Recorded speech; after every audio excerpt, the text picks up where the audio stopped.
খেতেও ভালো লাগবে। আপনারা বিশ্বাস না আবার একটু ঘরোয়াভাবে বানাবেন, অল্প করে বানায় আপনারা টেস্ট করবেন এটা কতটুকু সুস্বাদু হয়।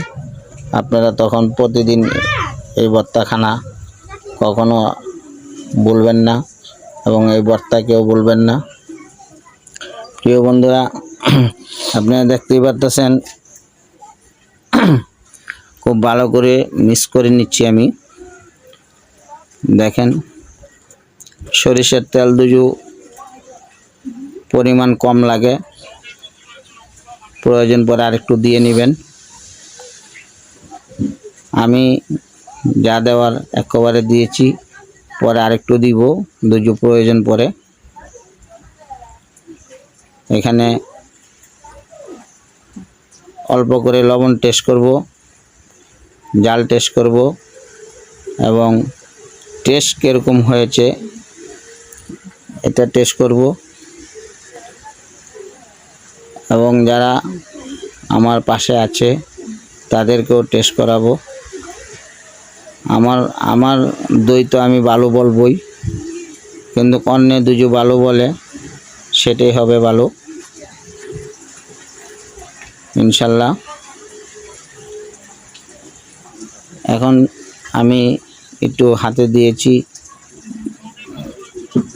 টেস্ট করানোর জন্য,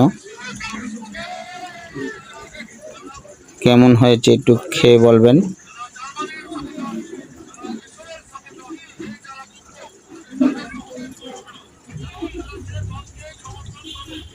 আমি এটা নুন টেস্ট করতে দিছি। যাই হোক বন্ধুরা, আমি একটু লবণ ছিটিয়ে দিচ্ছি, একটু লবণ কম হয়েছিল, পরিমাণ মতো দিবেন। আমি আবার অনেকগুলো একসাথে দিই, তো আপনারা আবার অনেকগুলো একসাথে দিয়ে ভর্তা কড়া বানায়েন না। এমনিতেই ভর্তার ভিতরে সাধারণত ইচা মাছে কিছুটা নুন থাকে, যেহেতু এগুলা সাগরের ইচা মাছ, নোনা পানির ইচা মাছ, তাই একটু প্রয়োজন পড়ে। আমি তো টেস্ট করি না, আমি যা একবার পাবলিককে দিয়ে টেস্ট করাই।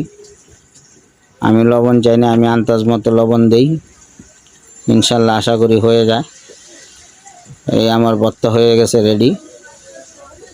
এটাকে দুজু আপনারা আরও সফট করতেন চান, মানে আর একটু নরম করতেন চান, হালকা একটু চুলাতে বসাবেন, হালকা তাপ দিবেন, এটা আরও নরম হয়ে